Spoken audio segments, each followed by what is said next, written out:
Agree and commit is a really important principle that saves a lot of arguing. Yeah. So, I'm going to use that in my personal life. I disagree, but commit. Like, it's very common in any endeavor in life, in business, and anybody where you have teammates. You have a teammate and the two of you disagree. Yeah. At some point you have to make a decision. And, in companies, we tend to organize hierarchically. So there's this, whoever's the more senior person ultimately gets to make the decision. So ultimately the CEO gets to make that decision. And the CEO may not always make the decision that they agree with. So like, I would be the one who would disagree and commit. One of my direct reports would very much want to do something in a particular way. I would think it was a bad idea. I would explain my point of view. They would say, Jeff, I think you're wrong, and here's why. And we would go back and forth. And I would often say, you know what?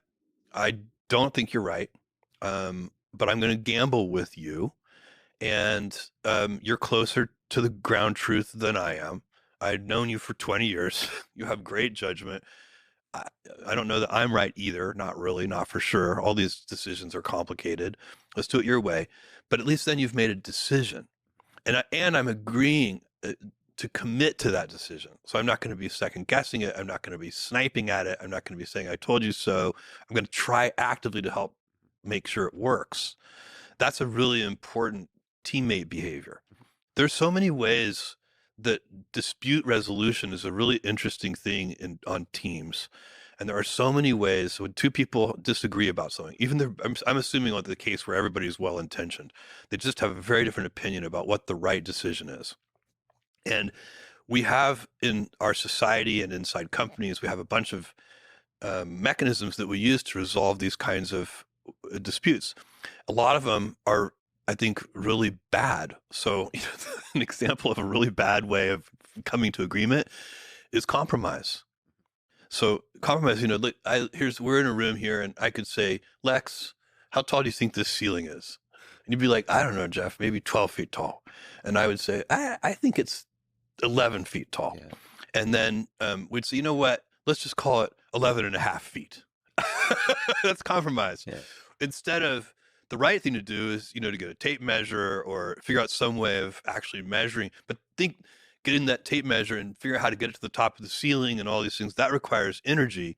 Compromise, the advantage of compromise as a resolution mechanism is that it's low energy, but it doesn't lead to truth.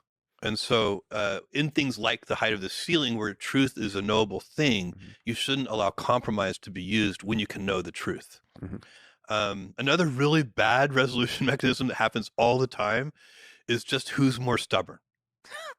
Yeah. This is also, so you have, let's say, two executives who disagree, and they just have a war of attrition.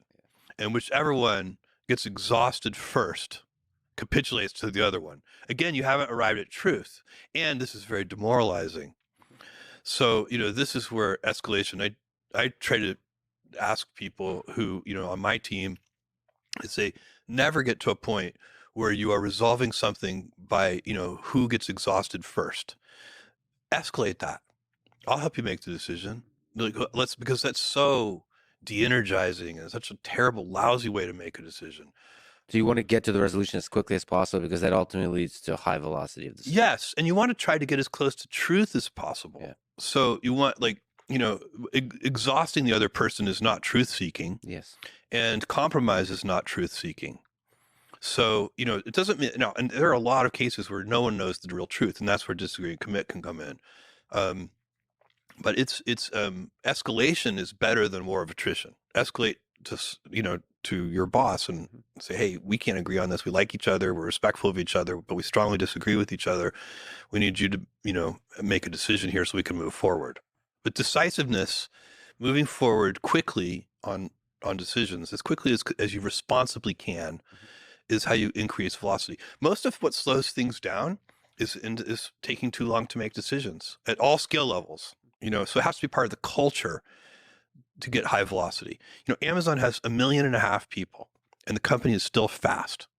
We're still decisive. We're still quick, and that's because the culture supports that. At every scale in a distributed way, yes. Trying to maximize the velocity of decisions. Exactly.